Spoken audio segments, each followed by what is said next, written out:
Thanks to our founder for the heartfelt welcome.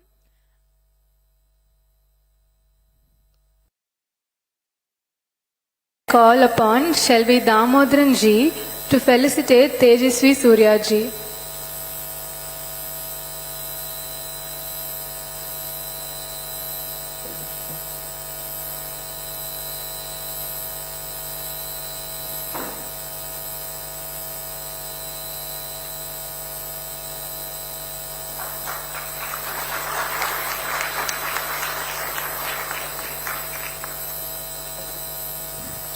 Next, I call upon Sundar Raman ji to felicitate Shefali Vaidya ji.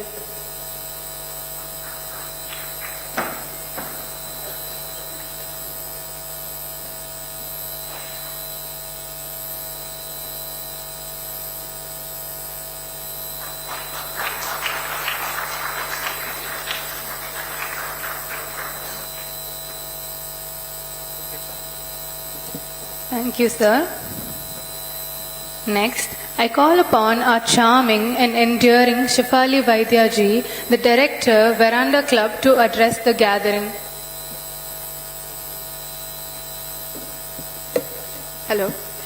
அனைவருக்கும் நமஸ்காரம். Covai என்னோடு இருந்தவது வீடு, second home. I have been coming here now for almost 3 years for the Western Ghats Literature Festival. And it always gives me great pleasure to be here and to see the response of the audience of this wonderful, wonderful city.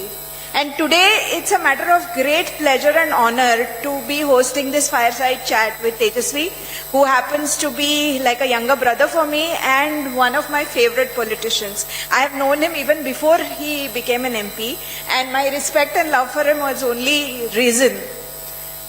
We are going to talk today about why Tejasvi is a shining example actually of how people even without a political background can get into politics and can spearhead a change. If you really want to spearhead change, you can do it, and there is only one party which basically allows you to do it.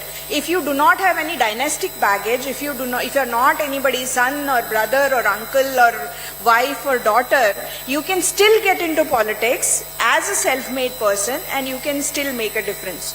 Hopefully, the next MP of Coimbatore is also going to be a self-made person.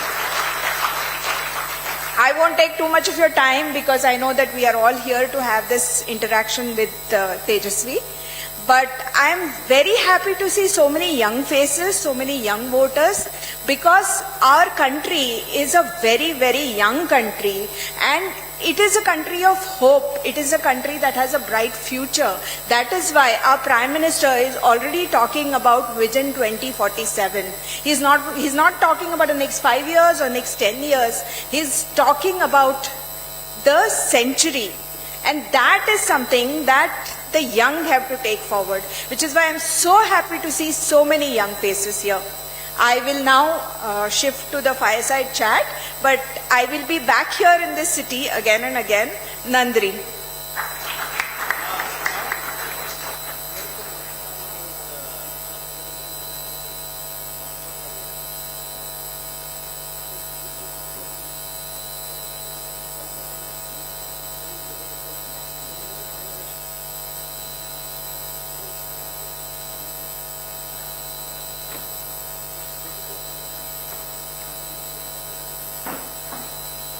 Hello.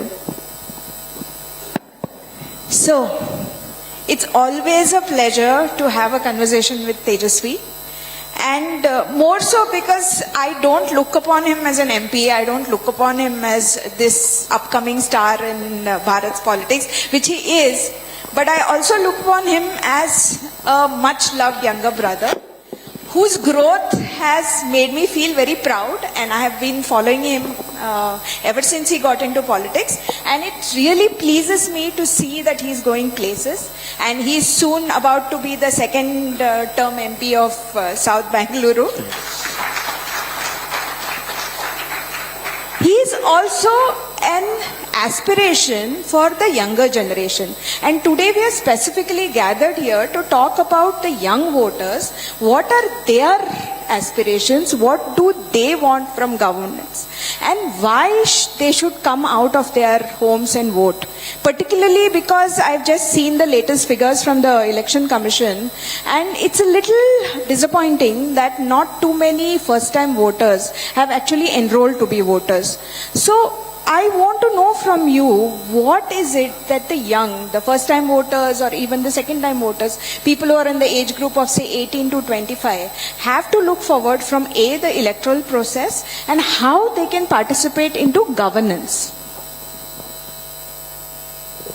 Akka, first of all, thank you so much for giving me this opportunity to talk to our young minds, young students, first-time voters of Coimbatore. To all the first-time voters assembled here, to all my brothers and sisters, Vanakkam Covai, Namaste. Akka, there is so much of endearment when you refer to me as your younger brother. Almost 7-8 years, almost 3-4 years even before I got elected, one of the first people who always encouraged me, always championed me, gave me public acknowledgement of the work that I was doing was Shefali Vaidya Didi, and it means a lot to me personally. I was telling her this morning also that Twitter is a very nasty place sometimes, especially for young political activists. It can get really tiresome and toxic. At those times when you feel low on strength, low on your self-confidence, it's at those moments that acknowledgement, a tweet in support, a pat on the back from somebody as senior, somebody as respected as Shefali Didi does, it gives us a big strength. Because many times we are fighting difficult battles for all of you. And if you look at any of our Twitter handles, whether it is mine, whether it is Annamalai's, whether it is even the Prime Minister's, you will see so many negative comments by people left, right and center. There's like a troll army deputed only to demoralize the people. So even if we try to be as insulated as possible from such negative comments, because we are also human beings at the end of the day, it somewhere pinches you. So your one small tweet saying good work, your one small tweet saying no, we are with you, your small tweet or a social media comment amidst the 100 negative ones trying to defame you, if there is one tweet of yours, one comment of yours trying to put your true perspective, it is a big source of support for us. So Akka, not just for me, for so many like me, you have been our champion on social media platforms. I have seen how you have advocated relentlessly the cause of Annamalai for Tamil Nadu, and how much of your tweets has had a pan-India resonance for what Annamalai is doing in Tamil Nadu. So first of all, thank you so much, Akka, for so much of showering, so much of love, so much of affection. Not just for me, I am very privileged that I have benefited from this, but so many people like me, it means a lot.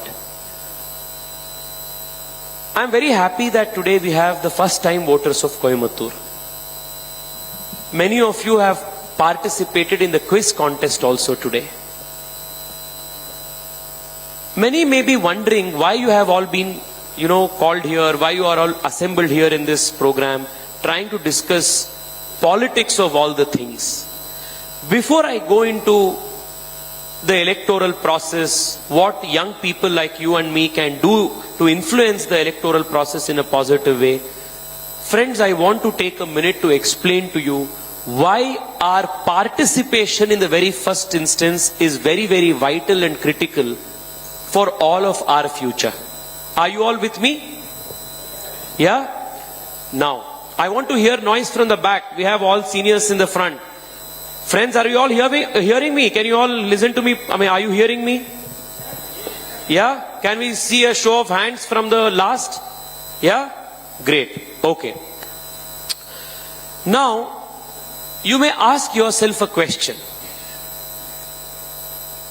As a first-time voter, as somebody in college, burdened with so many academic responsibilities, schools, colleges, extracurricular activities, sports, whatever we are doing, why are we here bothering who should be the next MP of Coimbatore? Who should be the next Prime Minister of India? How is that going to affect our life?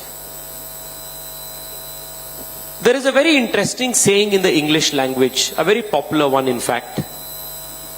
It says, you can have the choice of not involving in politics, but you do not have the choice to be not affected by the outcome of politics. So how does this matter to all of us? I will give you 2-3 examples. So you have your two-wheeler and you want to go on a bike ride with your friends. At least when I was in college, we didn't have enough money to fill up full tank for our two-wheelers. So we would generally fill fuel for 30 rupees or 50 rupees or 60 rupees and then we would share the fuel bill. Now if you are also a youngster and you are filling petrol on your bike, remember that the petrol price that goes into your bike is also affected by politics of how and what happens, say in Ukraine and Russia, of how India is having its relationship with other countries, how we are importing oil, crude oil from the Middle East, are we having good relationship with them? So even the 50 rupee 1 liter petrol that you fill in your bike gets affected because of the outcome of politics. Second, suppose you are in an engineering college, you complete 4 years of your engineering study, you pass out, and now you are looking for a job. Suppose the country's economy is not performing well, and if the country's economy is in a slowdown, despite you working very hard, getting a student loan, completing 4 years of your engineering with top marks, will still not land you with a job. Because bad economy is affected by politics and that is going to be detrimental to you. Third, suppose you are in your BA, BSc or any general degree course and you are planning to enter the Tamil Nadu public service through writing the examination in the Tamil Nadu Public Service Commission. You want to be an IAS officer or IPS officer, or in the case of TNPSC, you want to be, say, police inspector here, or you want to take, say, any government job here. Tamil Nadu administrative cadre. So you will have to write an examination. If you have bad politicians administering the state, then you will have instances of question paper leakage. You will have nepotism in selecting the candidates in the interview rounds. So you will not be selected based on the marks you will get, but you will be selected based on if your uncle or chacha or father-in-law or somebody is in the government service in an influential position. It will have a direct impact on your life. Suppose you are an aspiring athlete. You are very good in cricket or you are very good in, say, athletics. You want to represent the country. You want to make a career out of sports. If you have bad politicians running the country in charge of the governance of sports, then as a young sportsman you will not find adequate support, adequate encouragement to pursue your dreams. So most of the young people in the country who aspire to be sports people, before Narendra Modi became Prime Minister, most of them suffered because the systems did not encourage them. So this is another instance of how politics will affect you directly. Take another instance. Suppose you do not show an interest in political process. It even determines what you are studying in college, your quality of textbooks, your syllabus. In many instances, I will give you an example. For almost 34 years, friends, you will be surprised to hear this, the country's education policy was not reviewed. As a result of that, our education policy, our textbooks were so outdated that whatever you learnt in school and college and in your professional courses did not have any bearing after you passed out and entered the real professional world. So from the petrol you fill in your bikes, to the syllabus that you study in your college, the food that you eat at home, the price of that, to tomorrow's job opportunities after you pass out of college. Every single aspect of your life is affected by the outcome of politics.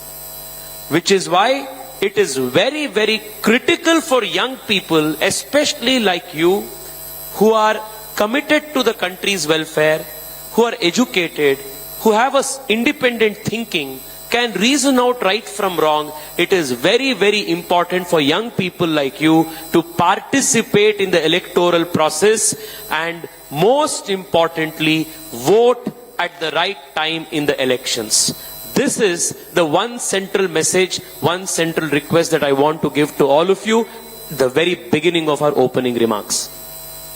So, all of you are going to vote? Raise your hands. Who is Will you going all to vote? How many of you have voter ID cards done? Simply don't raise your hands. Raise properly. What is this like this? Good, we have a large number of young people with voter ID card. Now, how many of you don't have voter ID cards? Can you raise? You are 18 but you don't have. A very small number. This is very encouraging. Can we have a round of applause for all the young students of Coimbatore because they have registered themselves as voters in a very, very large number. Thank you. Hello. So from the general now, why the young people should participate in the electoral process, let me ask you a very specific question, specific to this constituency, specific to this region. I have been doing some research on Konganadu and the history of it and what has been going on, and I realized that this region with its centers like Erode, like Tirupur, like Coimbatore has been the center for entrepreneurship for many years. Some of the top business houses, some of the top factories, entrepreneurial projects have come from this region. But unfortunately, because the state politics has been very different and people at the center have been very different, they haven't had the benefit of what Modi ji calls the double engine growth. And now for the first time, Coimbatore and Tamil Nadu both have a real possibility of change. They have a real possibility of moving away from the standard, domino kind of politics where it's either this party or that party or this party or that party, but there is not that much of change. But now there is change, and if the change happens, then there will be the same government at the center and the same party will be represented hopefully in this constituency. So in that case, for constituency specific, and you are experienced as an MP, what is the role that a proactive MP can play in trying to encourage entrepreneurship, trying to make it a more vibrant economy, and making sure that this region once again retains its place at one of the top tax-paying districts of Bharat?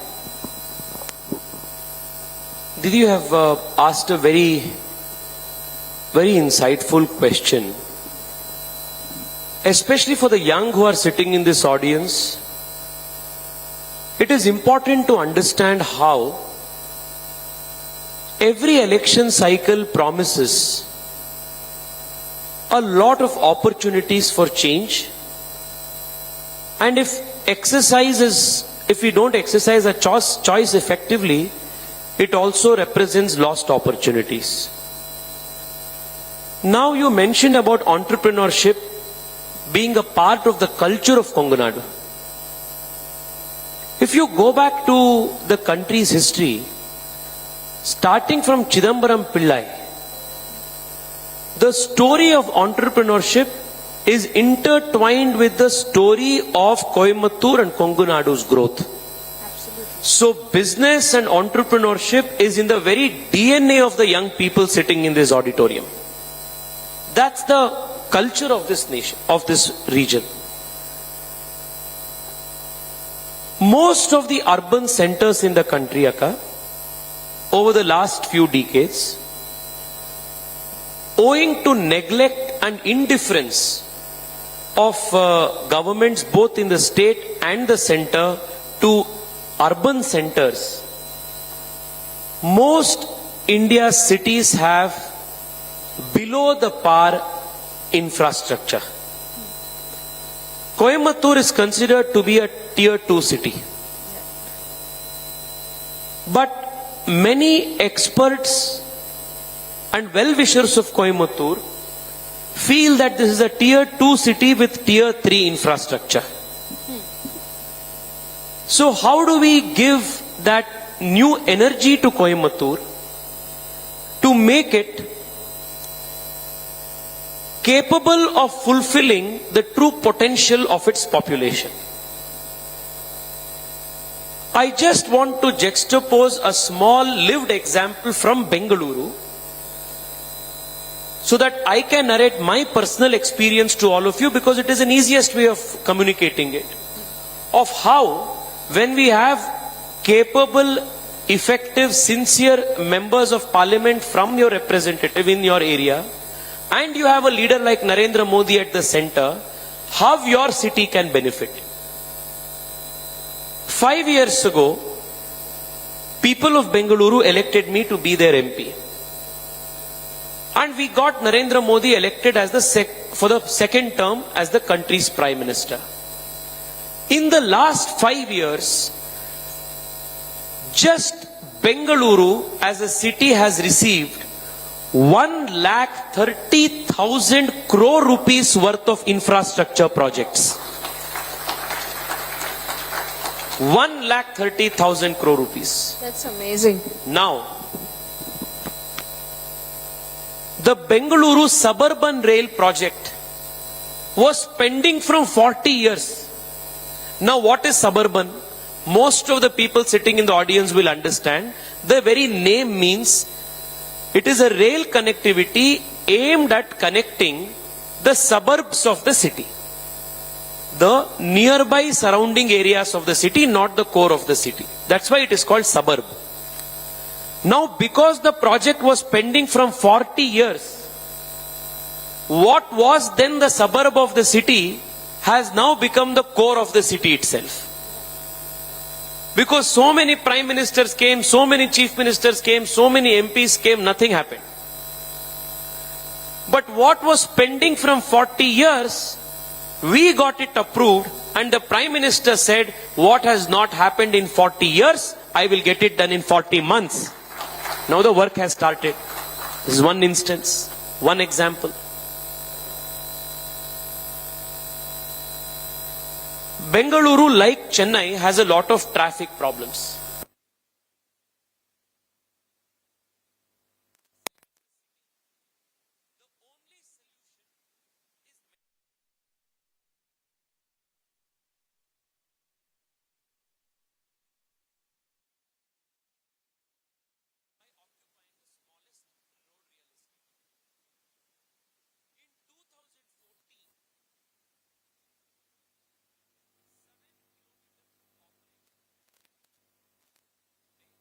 Bengaluru has 78 kilometers of operational metro rail.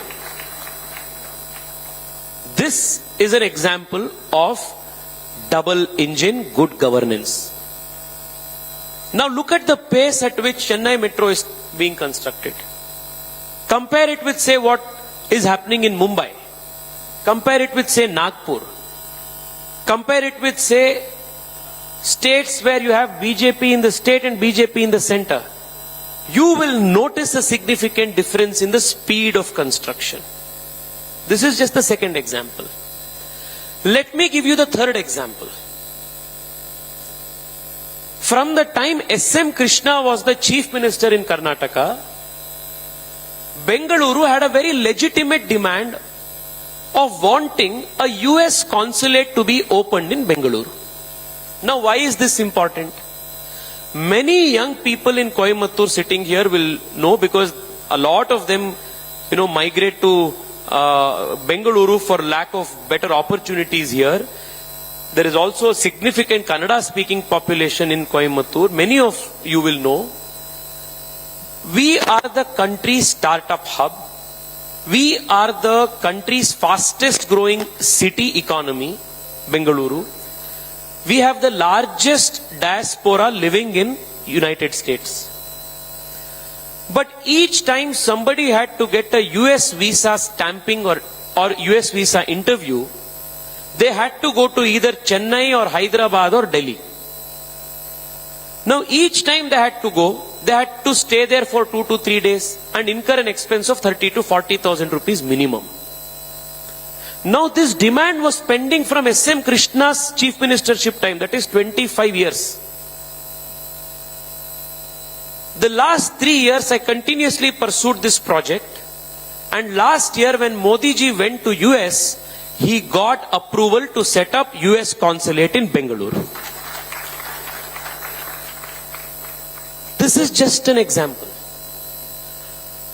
Now there are so many young people in this audience, so many first time voters. I will share another personal example. Akka, after my father retired from government service, my father has to take BP tablets every month.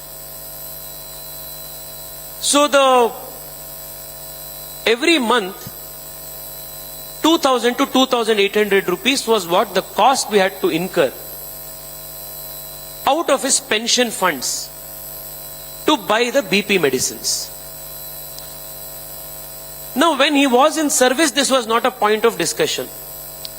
After he retired, generally over dinner etc., my mother and father would discuss that every month out of pension 2,800, 3,000 rupees is now going for just medicines.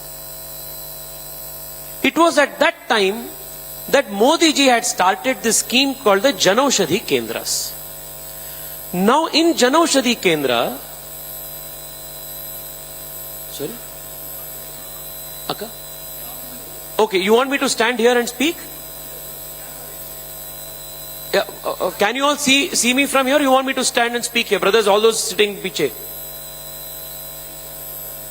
Can you all hear me? Okay. I can stand here. Yes. Please, Akka, thank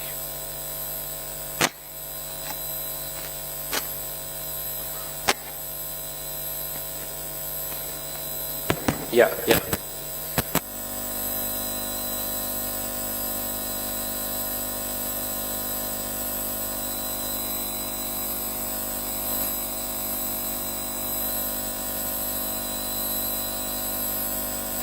And Janaushadhi Kendras, if you are not aware, my dear friends,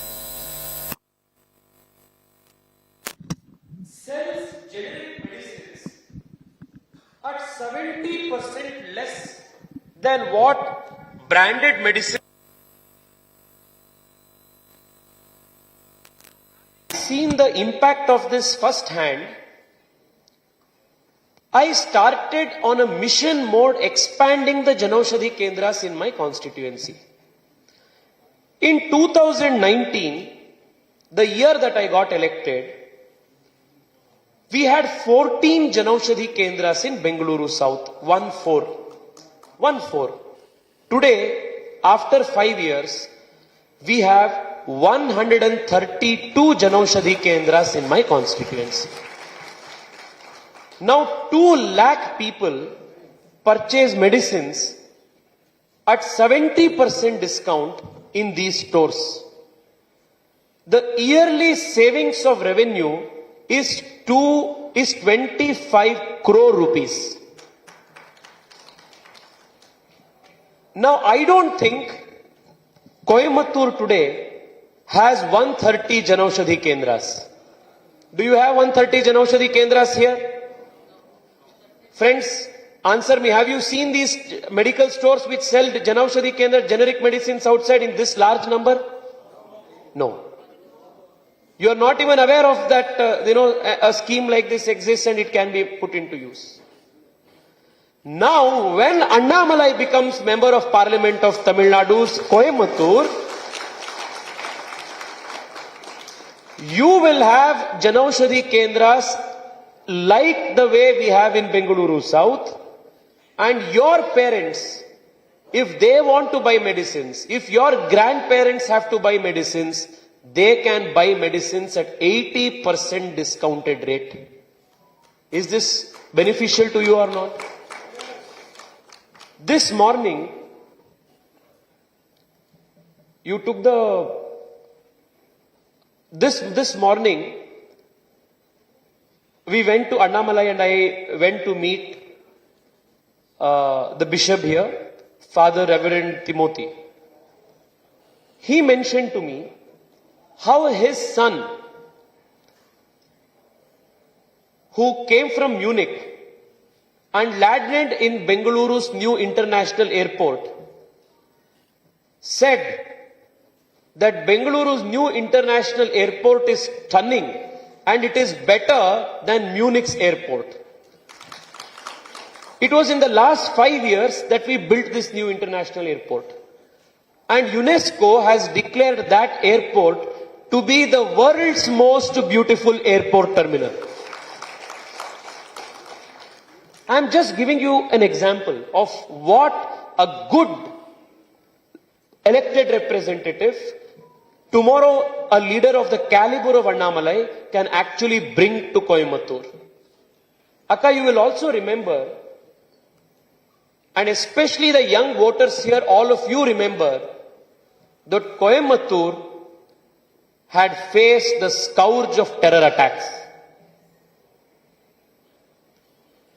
Do you remember? How many young students here remember that there were Coimbatore terror attack blasts? You all remember? Those who don't, please go and read up about the terror attacks that took place in Coimbatore. It is very important for us to be aware of this. Now, in Bengaluru, about 3 years ago, in an area called DJ Halli and KJ Halli in Bengaluru, there were widespread riots that took place. And after these riots, there were a few arrests made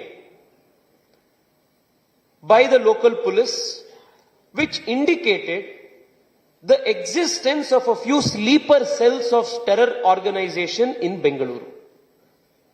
Now what did I do? Right after this incident came up, I went to the country's home minister and I asked him to set up a branch office of the National Investigating Agency, the NIA, in Bengaluru. Within 2 months, Home Minister Amit Shah ji granted and set up an NIA office in Bengaluru. In 2 months. Now let me tell you the impact of this. You all must have heard in the news that in a month ago, in a cafe called Rameshwaram in Bengaluru, there was a bomb blast. Have you heard? So right after the incident was reported, along with the state police, immediately the NIA officials also reached the spot even before the evidence there got contaminated and they launched the investigation. Today, if there is significant progress made in the investigation and we are very near to nab and arrest the culprits, it is because the central government, through our efforts, gave the NIA office to Bengaluru and kept Bengaluru safe. Just like Bengaluru is the economic center for Karnataka, Coimbatore is one of the emerging economic powerhouses of Tamil Nadu. And for sure, it is going to be on the radar of such anti-social elements who do not want the growth, peace, harmony and economic prosperity of Coimbatore. So to keep Coimbatore safe, you will need such interventions by members of parliament from Coimbatore. Has the previous MP from Coimbatore ever made a demand to set up an NIA office in Coimbatore? Have they even spoken about this? No.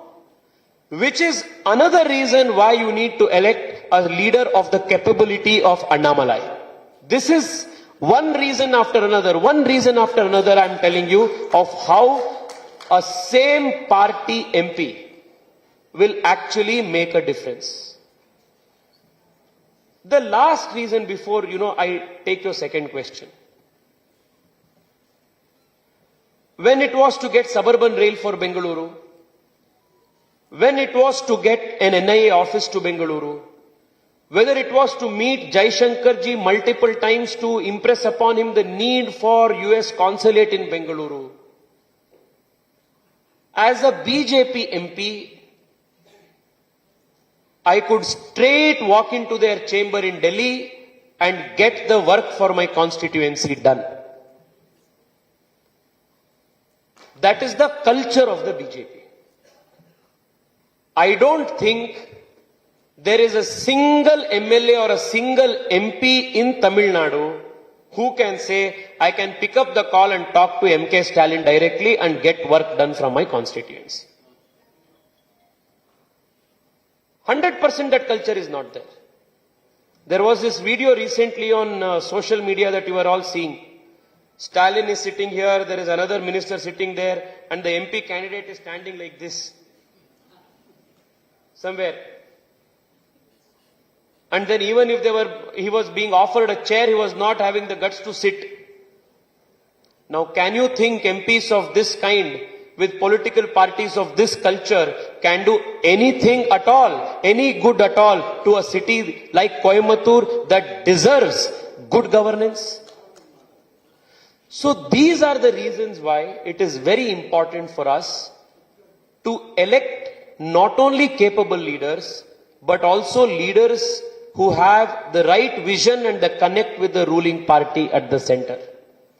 This is, I think, from my experience in the last 5 years, a very brief example of how a city like Coimbatore can actually emerge to be the economic bright spot in Tamil Nadu with a leader, the kind of sincerity and leadership abilities like Annamalai can.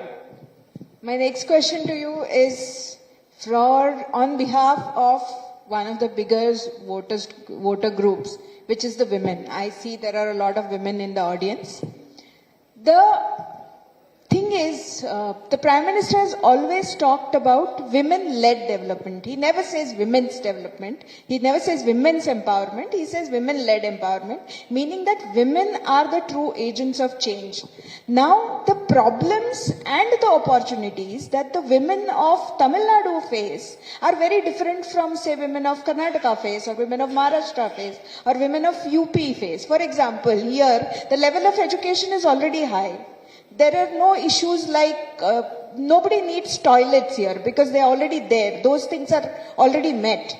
So what is it that a double engine government or a MP from here who is a BJP MP and the strong BJP government at the center can do for women specifically of Tamil Nadu? Why should women vote for BJP or Annamalai?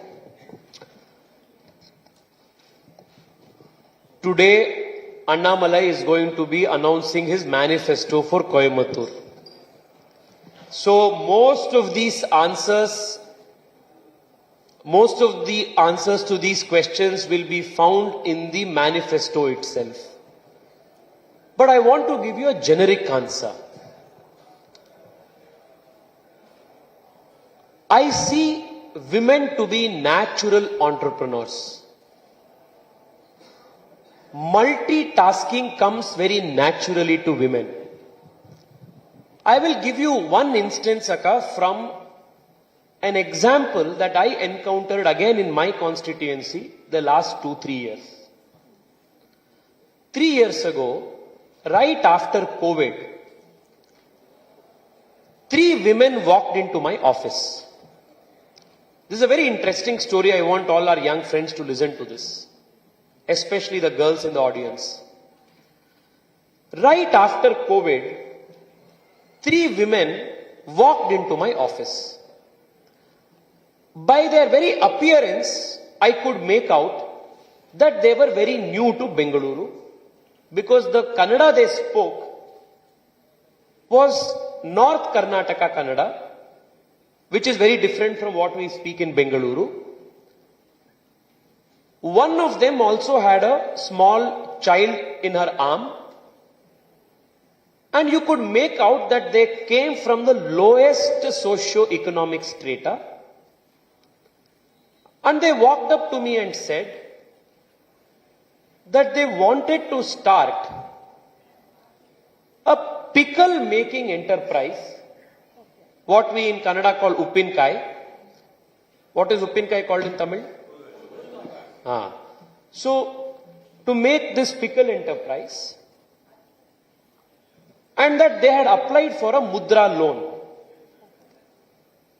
So there was a few, bureaucracy questions asked by the local bank official, and they had not got their mudra loan.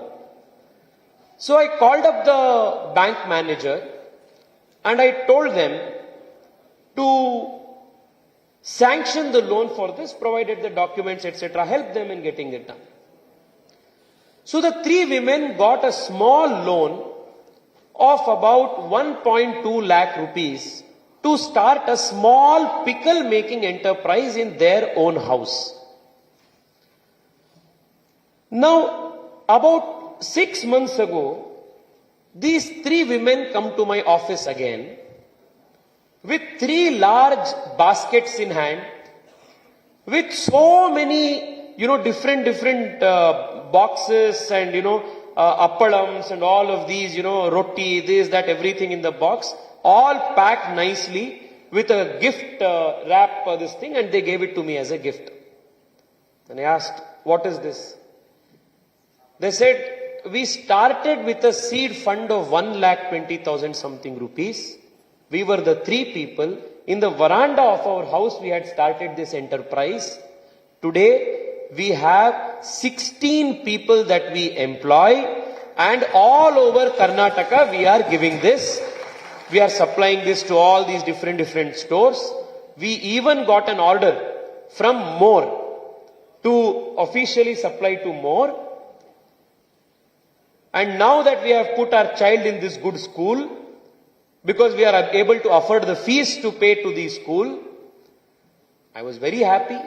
I congratulated them and I said thank you, and I was about to leave. Just when I was about to leave back into my room, one of those ladies again said, Anna, I have one more ask. I said, tell me, Akka, what is it?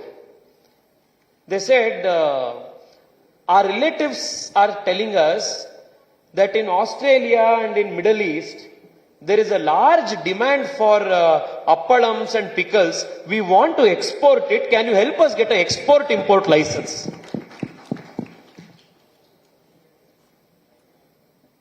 This is New India. This is New India. Over the last 5 years, 10 years, you will be astounded to hear this number. 45 crore individual loans have been given under the Mudra Yojana. 45 crore. Now, close to 50% of these loans are given to women entrepreneurs. I have always believed that women have a very innate taking to entrepreneurship, to hustle, to multitask, manage multiple things, and do it at ease. I just gave you one example of 3 women from the most bottom socio-economic strata who have now achieved financial independence. Now tomorrow, when Annamalai becomes the member of parliament from Coimbatore, I can guarantee you there will be hundreds and hundreds of such stories of women entrepreneurs who will be empowered in Coimbatore. I will give you one more instance of why I think electing somebody like him is again beneficial to women.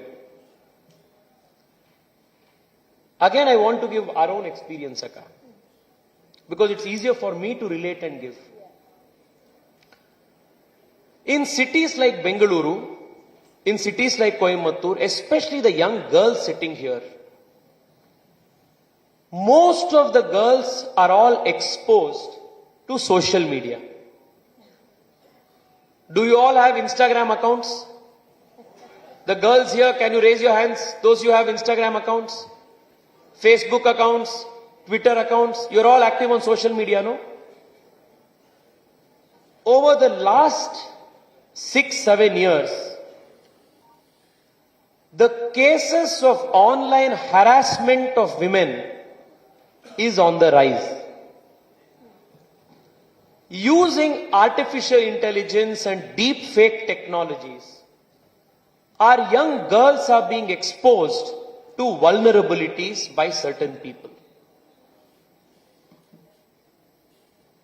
Now, cyber crime is a very serious issue in this country.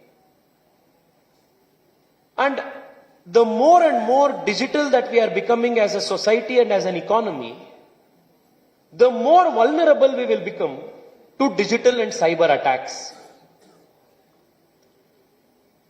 In the last 5 years, in our constituency, we have set up a dedicated cyber cell police station. And most of the cases there are registered by young girls who face online harassment, whose pictures are many times morphed using deep fake and such technologies, and who cannot go to anywhere for help. For me, the experience of having worked as a lawyer came to help. But in the instance of a leader like Annamalai, who has served as a police officer and a very efficient one at that, I can tell you, when he becomes your member of parliament, he will be the guardian angel, the savior, protector of every single woman and girl in Coimbatore, of their reputation, of their honor, of protecting them. How many more reasons you need to elect a man of this kind? I want to leave one last instance. Now, the government of India gives special grants and encouragement to companies that are founded by a woman. So under the Startup India scheme, single woman director companies get special grants. Just this morning when I was, walking on Racecourse Road, I was seeing so many establishments, cafes, new, startups, all coming up in different places of Coimbatore. This is a burgeoning economy. I'm sure there will be so many young girls sitting here outside of this auditorium who would want to start a company of their own as a single woman director. Now what I did in our constituency was, we have set up the country's first and only startup exclusive SBI branch in Koramangala in our constituency. Now if you are a startup, if you have an idea, if you have a business plan, all you need to do is to walk into that bank office. From entry to exit, from incorporating your company to giving you funding support, that bank branch will help you exclusively as a startup. Now tomorrow, when Annamalai gets a similar SBI startup exclusive branch set up in Coimbatore, the girls sitting here who would want to or aspire to start a business of their own, incorporate a company of their own, but come from very normal middle class families, do not have family wealth to use as seed capital, you can walk into such bank branches, get the seed capital loan that is required to fund your dreams, and emerge as the next big entrepreneurs that India is awaiting. These are some simple examples I am giving of how a good effective leader can actually make an impact on all of your lives. Next, I'm going to ask you a rather bigger question than just electoral politics.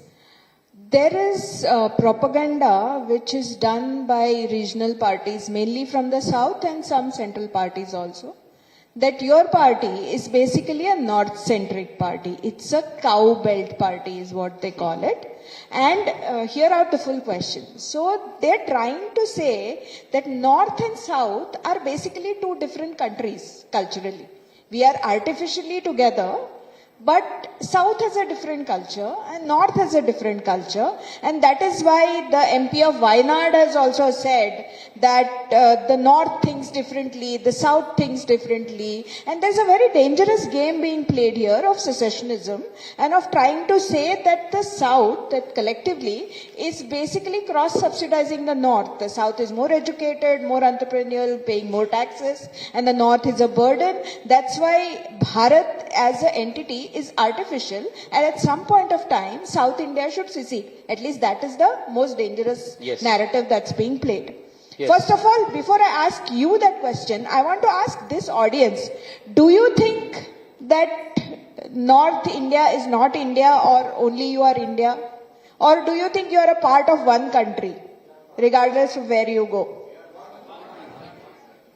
So now I want to hear from you, because the South has collectively, Kerala, Karnataka, Tamil Nadu, Andhra and Telangana have got 130 seats basically.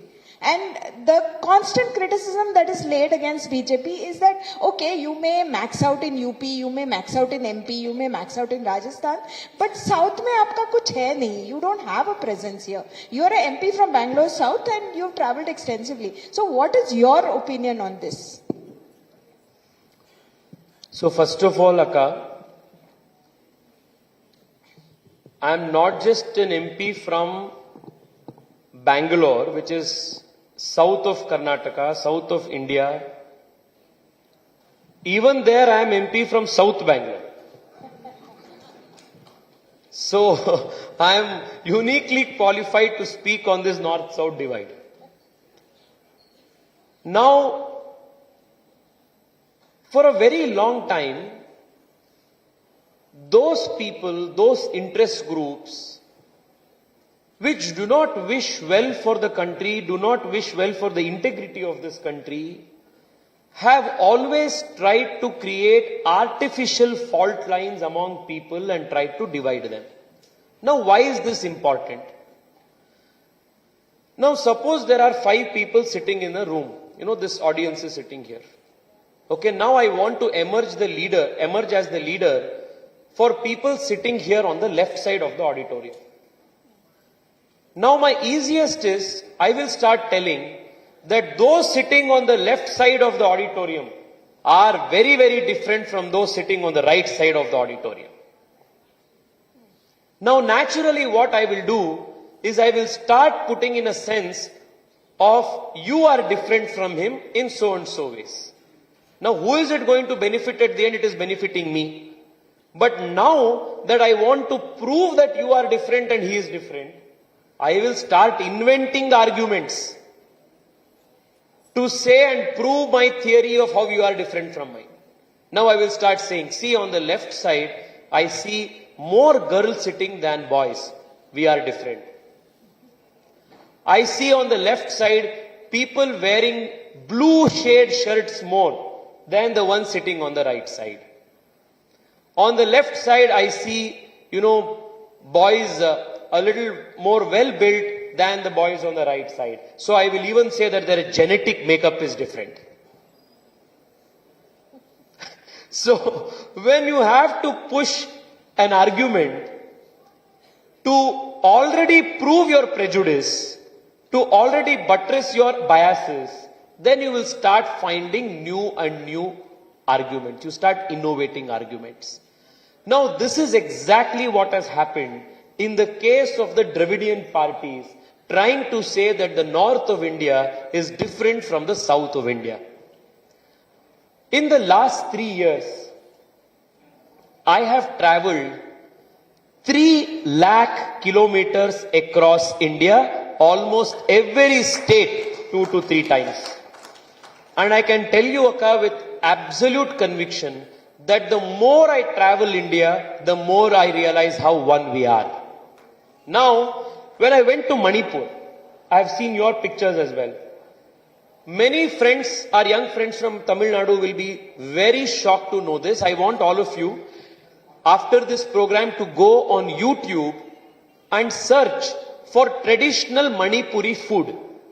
Okay? So in Manipur, people actually sit on the floor and eat on leaves, plantain leaves and other leaves, just like how we eat in the south of India. It is very different, but it is also same at the same time. In our culture, in some cultures you start the food serving by first serving salt. In some you start serving from sweet.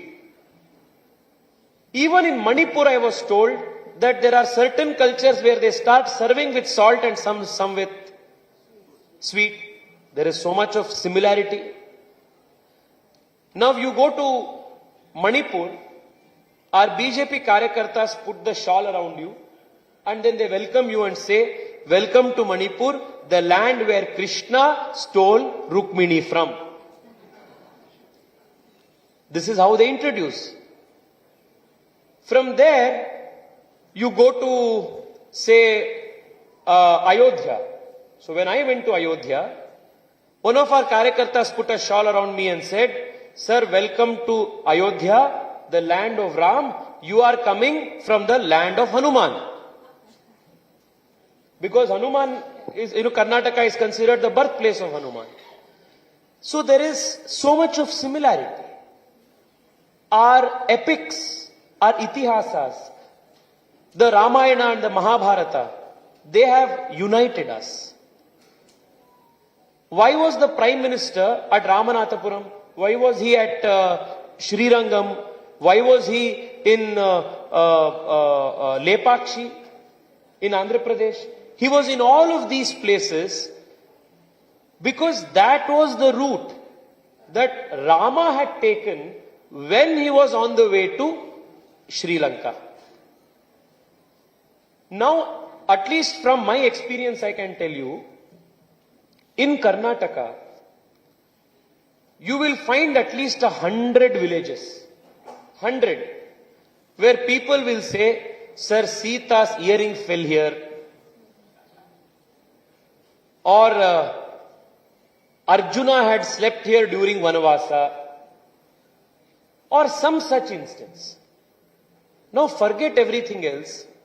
If you go to Chennai and you take the ECR, 45-50 minutes drive from Chennai, you will reach Mahabalipuram. Now Mahabalipuram, the chariots there are all named after the Pancha Pandavas. Now if Pandavas were a creation of the North Indian Aryans, then why will you build chariots for them in the southernmost part of Tamil Nadu? So these are the multiple cultural instances which show that we are one as a nation. Now one more instance. In Varanasi, there is an Annapurneshwari temple. The same Annapurneshwari temple you find here in Tamil Nadu, in Kanchipuram. And there is an instance between, there are stories between this Annapurneshwari and the Annapurneshwari in Varanasi. So, for a long, long time, this country has always been culturally one, which is why Diana Eck, the famous Indologist, in her book, India, the Sacred Geography, notes that India is not one, Bharat is not one, because of the power of kings and governments, but Bharat is one because of the footsteps of the pilgrims.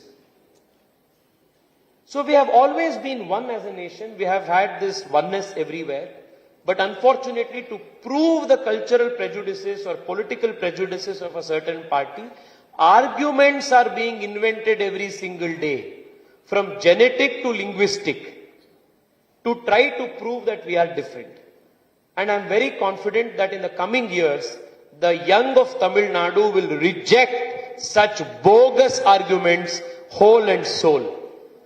If today in the Indian army, we see the Madras regiment and we see the young people from Tamil Nadu sacrificing their blood and sweat to protect the integrity of Kashmir, it shows that we are all one as Indians.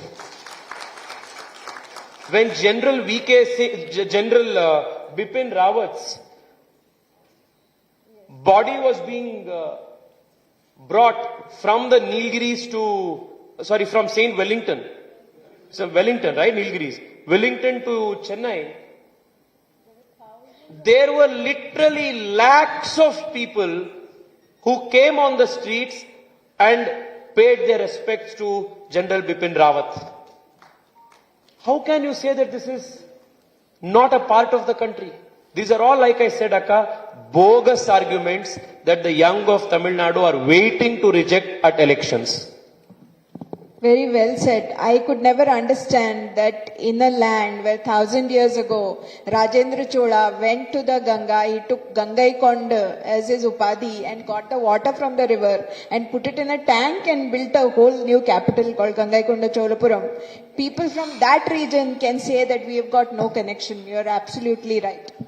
Now my last question to you do we have time for audience questions? Okay. So my last question to you before I open the floor. Modi ji, to me, in the last 10 years, and I have been, as an analyst, I have been following his career very closely. He seems to be like a man in a hurry. Like he wants to put everything in place. So I want to ask you if 2014 was an election of hope, because people then were not necessarily voting for Modi ji, they were voting against the Congress because they were really tired of the corruption, they were tired of the mismanagement, they were tired of the grinding poverty. So they hoped that they would get change. 2019 was basically the election of delivery. Election of fulfillment of promises, because in 5 years Modi ji had put lots of big rocks in place like the Mudra loans, like financial inclusion. In 2024, in one word, if I have to ask you, what is this election about? Aspiration. If 2014 was about getting rid of the sins of the past, and if 2019 was about correcting the mistakes of the past and delivery on legacy issues, correcting legacy issues, 2024 is an election where we are collectively voting to meet the aspirations of a new, young India. Well,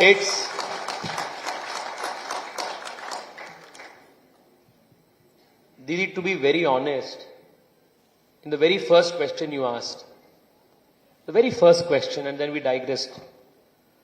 What is it that young people in the country want? Okay, what is it that we want? At least for me, in my extensive interactions with young people, 3 or 4 broad themes arrive. 1. Naturally, when you are young, you are innately idealistic. Which is why all around the world, you will see most of the revolutionary movements have young as their recruits. Because the young want idealism. They want right things. Because the system, the society reality has still not tamed them. Which is why when you are young, you have vibrant dreams. And then as you get older, people say, okay, now, reality artha madko, in what we say in Kannada. Now, understand reality, come to terms. When you are young, you are innately idealistic. You are innately anti-establishment because you don't accept anything wrong. Who were the foot soldiers of the Anna Hazare movement? Who were the people who supported Baba Ramdev on the streets when he sat, fighting against corruption? It was volunteers like me who went there and joined. Because we wanted an end to corruption in the government. We did not want governments to be like an organized syndicate group of corrupt people. So I think the very first aspiration of young India is corruption-free governance, which Prime Minister Modi has delivered the last 10 years. Second,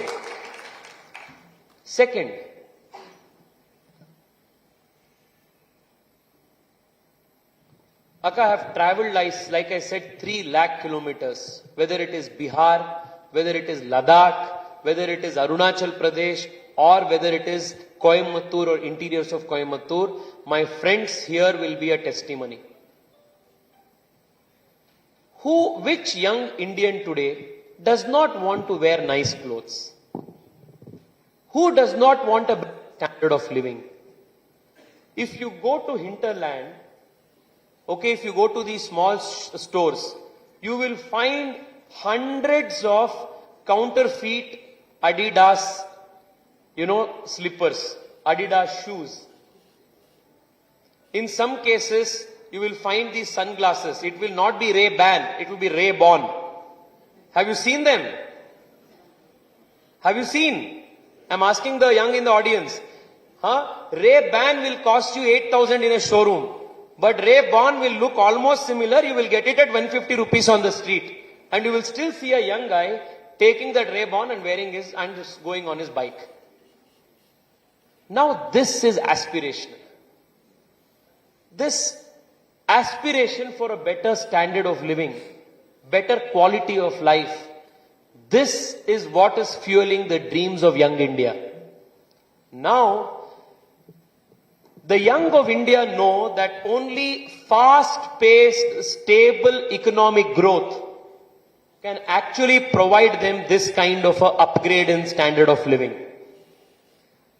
You cannot go back to the days of the Congress time when inflation was double digit and growth was single digit. This is the aspiration of a new India. Which is why the young also realize that we need fast-paced economic growth because we need to upgrade our life. We want to lead a good life.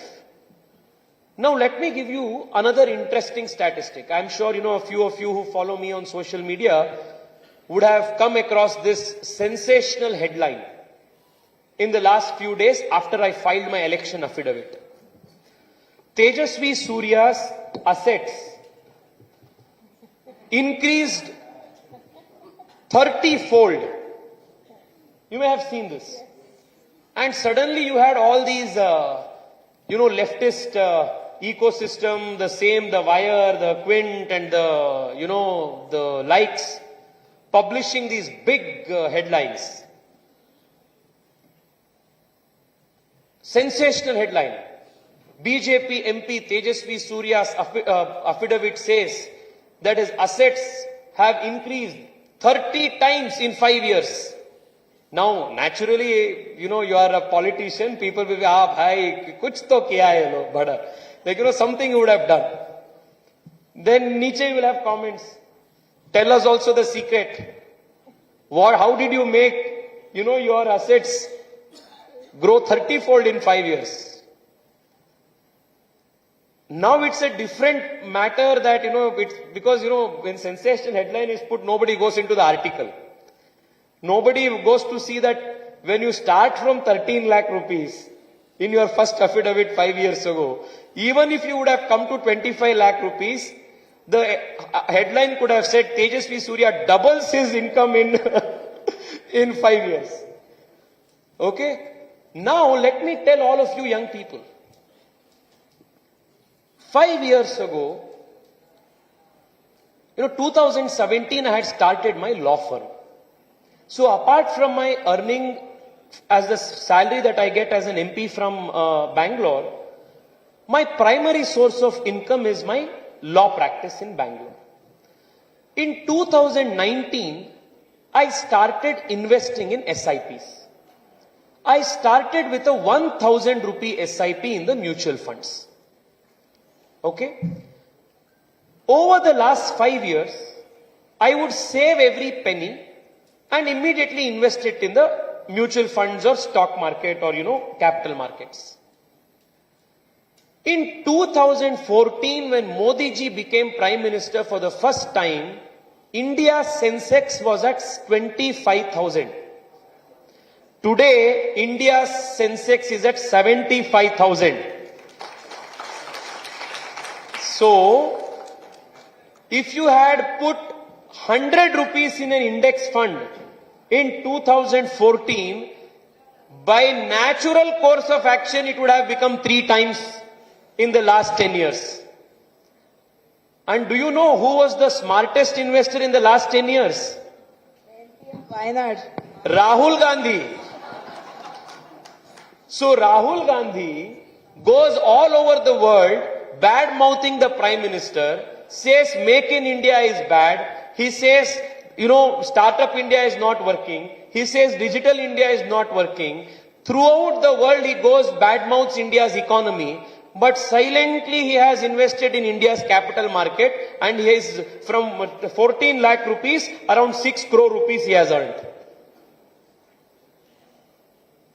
So my point is, the young of India realize that to become financially independent, to earn through ethical means, to upgrade their quality of life, India needs fast-paced economic growth, and only a stable polity under the leadership of Narendra Modi can deliver fast-paced economic growth to young of India.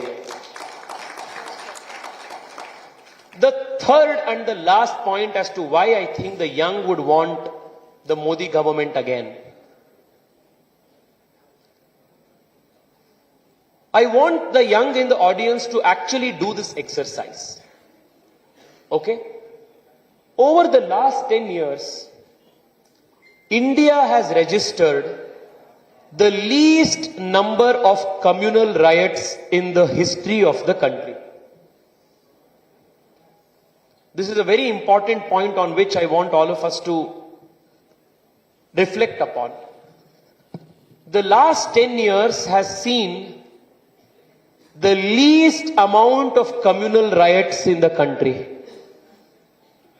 Because for a very long time, the country's political ecosystem benefited by pitting one religion against another, one caste another against another, and perpetually creating a fault line. The biggest of communal riots in India has all taken place under the watch of the Congress party.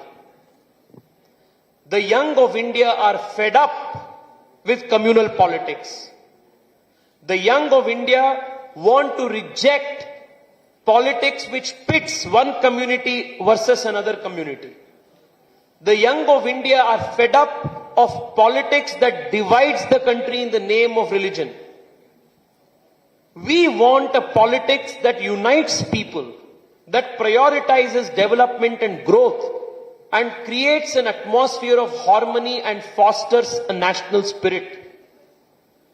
Over the last 10 years, statistics, facts show that the least amount of registered cases of communal riots have undertaken under the leadership of the Narendra Modi government. So we want to move towards a society that is more harmonious, a society that treats everybody with respect, a society that tolerates and accepts people with all their diversity. And this, I think, is also the third and also a very important factor why the young would overwhelmingly vote in favor of Narendra Modi, and here in Coimbatore in favor of the dynamic Annamalai to be your member of parliament. Thank you so much, Akka. Thank you.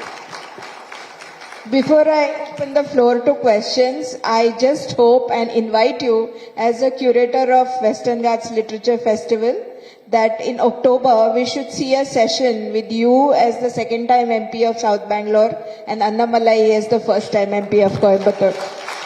Absolutely. I open the floor to questions from the audience. We will take some questions from the back. Looks like the seniors in the front are more eager and enthusiastic than the young in the back. Can we? Yes. The gentleman who rose now. Good morning, sir. I am Vignesh. I am studying MCOM final year. My question is, the Grand Old Party of India has last week announced that in their manifesto they brought about 1 lakh per year, but the manifesto prepared by senior leader Praveen Chakravarti, he said the promise will not be able to fulfill everybody. He itself, on the other hand, double standard on this statement. What is your opinion? Brother, I didn't hear you fully. The speakers are that side. We don't have a monitor this side. What? Congress manifesto, 1 lakh per house. But their senior leader has said they can't fulfill that. Who has said? Praveen Chakravarti. Praveen Chakravarti. Yeah. Brother, Praveen Chakravarti need not say it. You also know that they cannot fulfill it. Do you think government can give 1 lakh rupees to everybody every month if you just sit at home? Every year or every month doesn't matter because they'll anyway not do it. So do you think it is possible? No.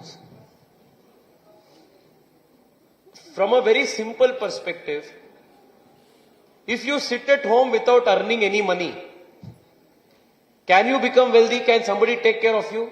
No. It's as simple as that. Now, let me give you an instance, brother, now that you all have brought this subject up. Now, what the Congress party and parties like Aam Aadmi Party, DMK, others are trying to do, the India Alliance, is that they are telling you, you just sit at home, we will give you a dole of, A, B, C, something. Okay? This is not going to be empowering you. Now, example. Now, Aam Aadmi Party originally started this in Delhi, and in Karnataka, Congress Party implemented it in a half-hearted manner. What was this promise?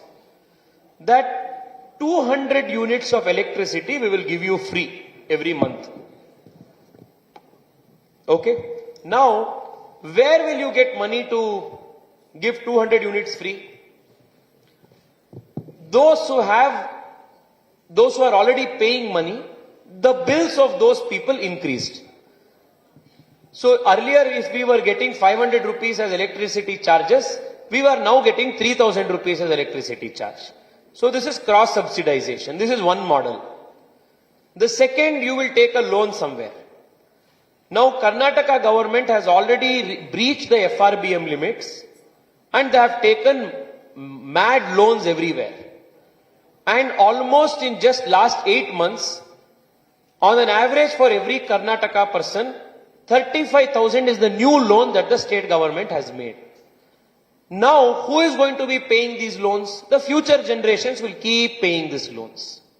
It's not that if government makes a loan, you don't have to pay it. You will have to pay it through taxes, you will have to pay it through a slow economy, you will have to pay it through inflation. Now, this is one model. Third, now what happens through 200 units free you are giving? As a result of that, the electric distribution companies are making huge losses. So to subsidize them, you take a loan somewhere else and you give money and burn it. Now this is one model. Now there is a second model, that is the Modi model. Now what did Modi ji do? He said, I will give you 75% subsidy to put rooftop solar on the terrace of your house. Whatever you will earn, if you produce more than 300 units, you can sell it to government and we will give you money, but we will also give you 300 units of electricity free. Are you understanding my point? So on one hand, you have a very temporary, immediate freebie that is being doled out, which is a loss for everybody. Loss for the consumer, loss for the cross subsidizer, loss for the distribution company, loss for the government. But it is immediate political gain for a political party that is desperate to win elections. Now on the other hand, you have the PM Suryodaya, where Prime Minister says, you put 20 rupees or 15 rupees, 85% you get subsidy, 85% money I will put, you put a solar rooftop on your house, you will earn money out of it, up to 300 rupees for free you use it, whatever additional 300 units that you will produce, sell it to government, I am going to give you money for that. So this is win for consumer, win for house owner, win for the distributor, win for government, and this is the Narendra Modi model. Are my young friends understanding the difference? Yeah? Which is a better model? The second model is a better model because this is a long-term sustaining model. This is not going to bankrupt you nor bankrupt the government. Correct? Yeah. Any other question? Namaste, sir. I'm Shalini, sir. I just want to ask about your personal life. Do you even consider it, or how do you manage your personal life after entering into politics? Well, you don't have to manage something that does not exist. Politics is a very demanding profession. So it takes up a lot of your time. You're always among public. You're always traveling one program or the other. So it takes from outside it is, people think it to be a very glamorous, profession. But it involves a lot of hard work. It involves a lot of travel, lot of sacrifice. I'm sure all of you have very closely seen from close quarters how during the Makkal Yatra, Annamalai was on the road day and night, and how that has taken a massive toll on his physical health.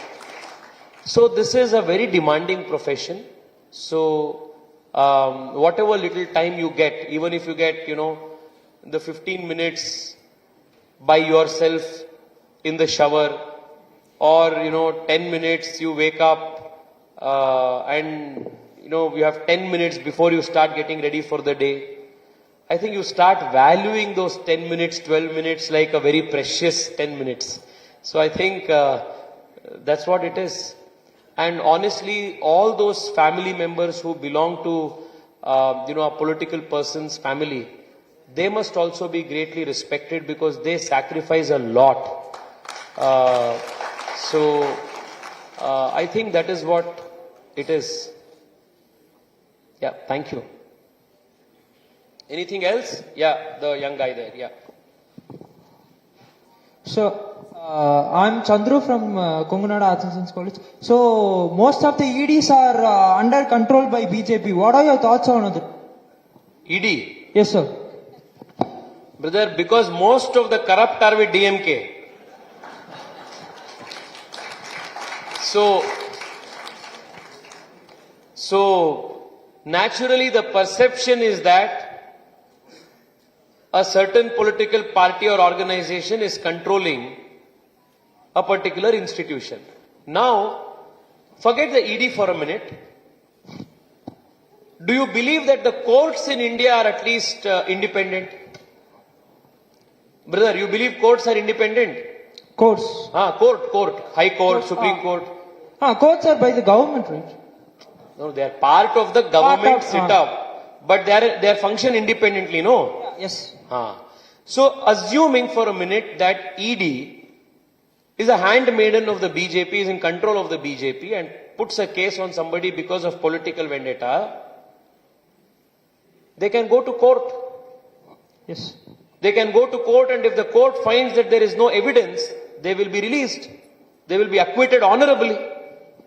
But in most of these instances, whether it is the liquor scam in Delhi or in the teacher scam in West Bengal or the 100 of scams that happen in Tamil Nadu, I have lost count of the corruption scandals here. In all of these instances, when these people have approached courts, the court has always conceded that there is a prima facie case that ED has always made out. Yeah, next.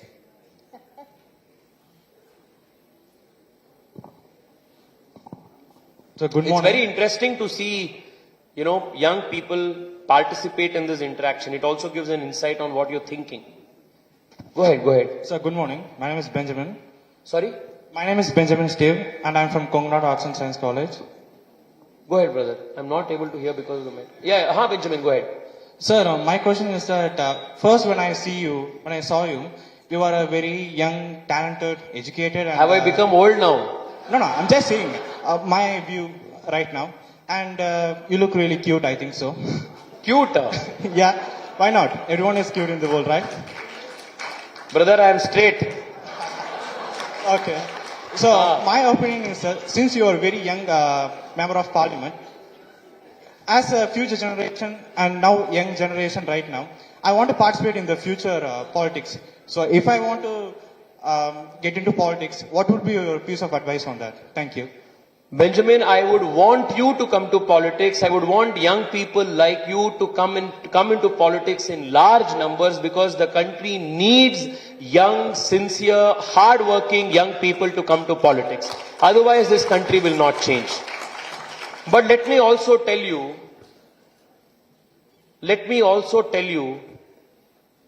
the role that you as a voter has to facilitate your entry. Now, very important. Let this be the last question. Let's end with this. I have been speaking 7-8 hours every day the last 20-30 days, and my throat has really... One last chance to 40 plus also. Okay, one last for 40 plus. So, Benjamin, you asked a very interesting, very important question, brother.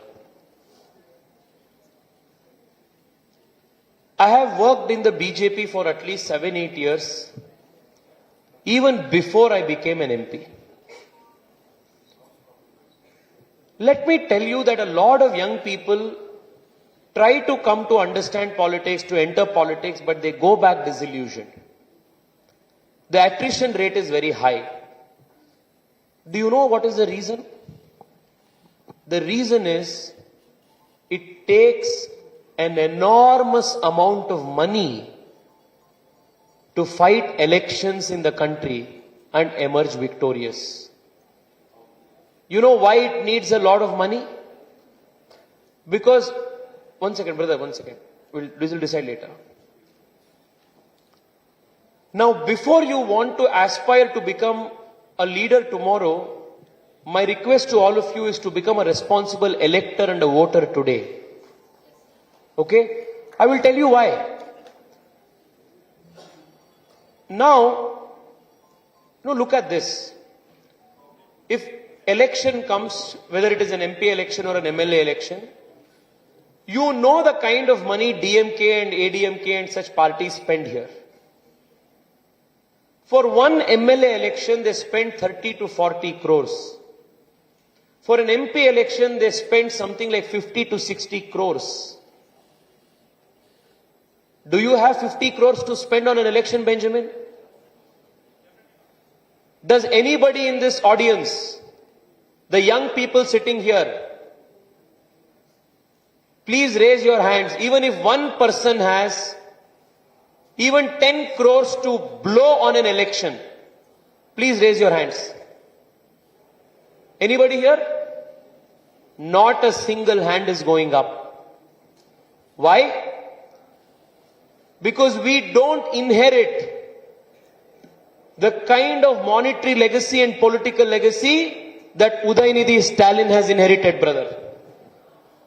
The reason why he has no competition from people like you is because your father has not looted the state like how his father has looted.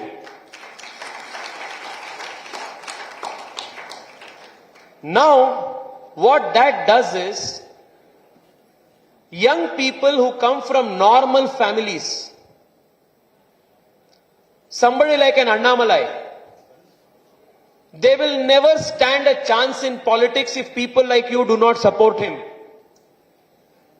Which is why I will go back to the most important point that I tried to make at the very first instance, that please go out and vote. Now I assume, Benjamin, if tomorrow DMK will come to your house and says, I will give you 5,000 rupees and a cooker and a microwave oven to vote, will you still vote for them? You will not vote, will you? Will anybody sitting here vote? Which is why DMK will never come and give you this thing. But there is a large section of society which can be swayed to vote in a particular way by giving 500 rupees, by giving biryani, by giving sari, by giving fridge, microwave, goat, chicken, etc. Correct or not? Now when you don't go out and vote, what happens is, you start feeling that your vote does not make a difference. So you don't go out and vote. So those whose votes can be bought or influenced in a particular way, they will go out and vote. Now to continuously keep them tended to give them money, what will the politician do? The politician will call the local contractor who is building that bridge near your house, who is laying the asphalting or tar on your house road, and tell him, instead of putting 6 inches of tar, you put 3 inches, the remaining 3 inches you give me money. Are you understanding the whole cycle?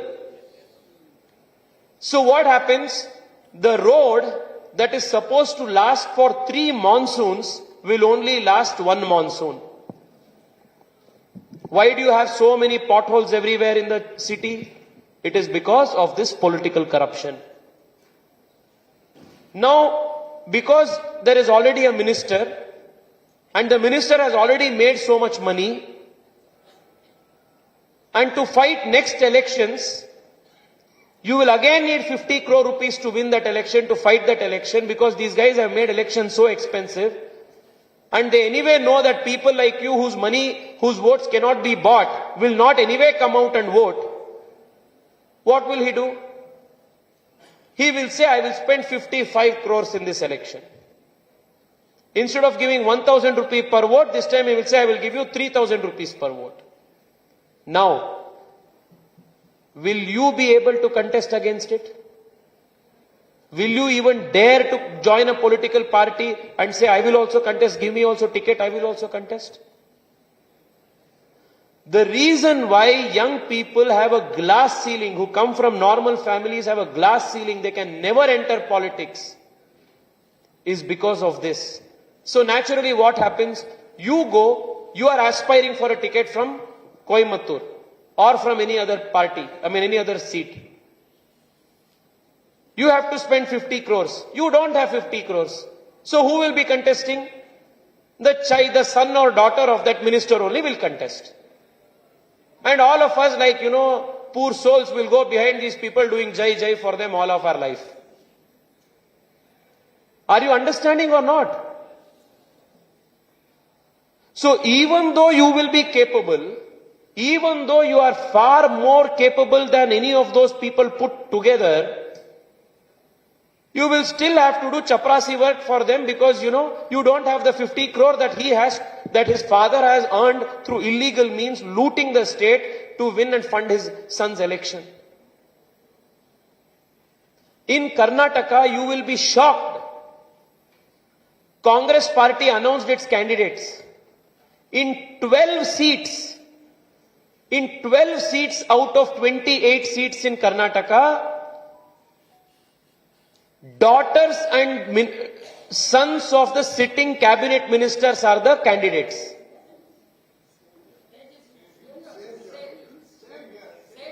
Sir, Congress is learning the DMK model and implementing it in Karnataka. It was already there. Is this not the same case? Are you resonating with what I am trying to say? Now, I will tell you something. If you go on my YouTube 2 years ago, you will find a podcast that I have recorded with a young guy called Vinay Kumar. So this guy comes from a very normal family, tried to crack IAS, was unsuccessful, came to Bangalore, started an IAS coaching center, has trained thousands of young people to compete in IAS examinations. Very successful guy. Self-made guy. He's a Congress party supporter. I knew this even before I even recorded an interview with him. But because he's a youngster who is aspiring to come up in life, I still went and recorded this interview with him 2 years ago because I firmly believe whichever party we are in, we must support each other as young people. So I went and supported him and recorded this interview. He was this time asking for a ticket from Congress party in a seat called Davangere. Congress party did not give him the seat. Instead gave the wife of a minister because that wife's minister can spend 100 crores. Now this guy is frustrated, this guy is angry, he is out. Now this can happen to you also. You can never be in competition with these guys. So does that mean in Karnataka and in instances where all these children are contesting in Tamil Nadu, do you think in 12 seats in Karnataka, there is not a single guy who is more capable of these children of the Congress ministers? You know why they cannot compete? They cannot compete just because elections have become so freaking prohibitively expensive. Which is why my request to you, if you want to succeed tomorrow, make sure Annamalai succeeds today. Because Annamalai is one amongst us. His father did not hand down 100 crores to him. His father has not handed down a political seat to him. He is where he is today because he has bloody earned it. So tomorrow when you go out and vote in Coimbatore, if the day after you want to aspire to be somebody in politics, if you aspire to create a more equal playing field for every youngster, then come, let's bloody break these shackles, these glass ceilings, and elect one of our own who will actually create a level playing field for all of us. Which is why my appeal to you and through you to all the young people of Coimbatore. If you believe that as a common youngster tomorrow you must also dream big, then vote for one who is our own. Somebody who understands us, somebody who is like us, somebody who comes from background like us. Then there will at least be a hope that tomorrow the world will become a more flatter place and even we people can aspire, common people can aspire to be CM of Tamil Nadu. Please do that, brother. Thank you. I took a lot of time, but I wanted to speak my heart out to you. We'll have one last question from, yes.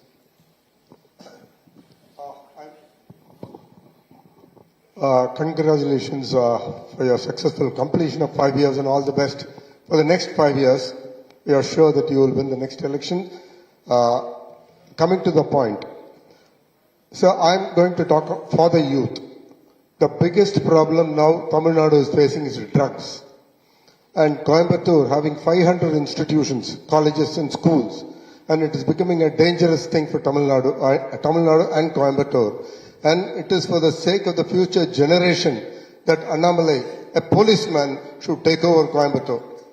So what are your views about it? And how do you influence the people of Coimbatore and our leader Annamalai to win the election and also bring an NCP to Coimbatore, which is very important? Friends, how many of you have watched this movie called Udta Punjab? You will find this movie online. I urge you all to watch this. It's called Udta Punjab. You will find it with English subtitles. You will also get dubbing, I am sure. Watch it. You will know what the menace of drugs has done to the vibrant youth of Punjab.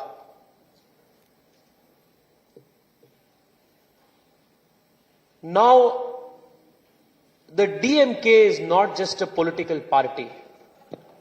The DMK is an organized criminal syndicate.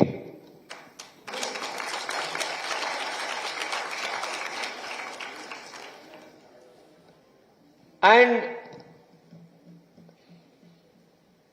for them, nothing, and I repeat, nothing is a no-go zone.